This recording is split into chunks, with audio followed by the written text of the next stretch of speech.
Hello bros. അങ്ങനെ നമ്മുടെ India 4ാം തവണ ലോക ചാമ്പ്യന്മാരായിരിക്കുകയാണ്. ഒരു ഘട്ടത്തിൽ കളി കൈവിട്ടു എന്ന് എല്ലാവരും വിചാരിച്ചിട്ടുണ്ടാവും അല്ലെ? നമ്മളെല്ലാവരും വിചാരിച്ചത് 99% സൗത്ത് ആഫ്രിക്കയുടെ കയ്യിലായിരുന്നു കളി. നിർഭാഗ്യം.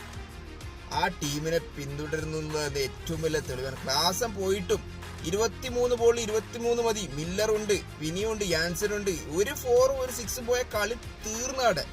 പക്ഷെ നമ്മുടെ ബുംബും മാത്രമല്ല, ബാക്കിയുള്ള എല്ലാ ബോളേഴ്സും നന്നായിട്ട് സപ്പോർട്ട് ചെയ്യുന്ന ഹാർദിക് പാണ്ഡ്യ, ഹർഷ്ദീപ് സിംഗ് എല്ലാവരും. പക്ഷെ ബുംറയുടെ ആ 2 ഓവറുകൾ കളി തിരിച്ചുവിട്ടു. പിന്നെ നമ്മളെ സ്കൈഡ ക്യാച്ച്. വേൾഡ് കപ്പ് ഇങ്ങനെ കയ്യിലേക്ക് വരുന്ന സ്റ്റിക്കറുകളും കാർട്ടൂൺ നമുക്ക് കാണുന്നുണ്ട്. അതുപോലെ തന്നെയായിരുന്നു ആ ക്യാച്ച്. 6 എന്ന് കമാൻഡറി പോലും പറഞ്ഞ ആ മില്ലറുടെ ഷോട്ട്, അത് പോയിട്ട് 6 ബോൾ 16 വേണ്ടു. കളി കഴിഞ്ഞു. Congrats India, congrats.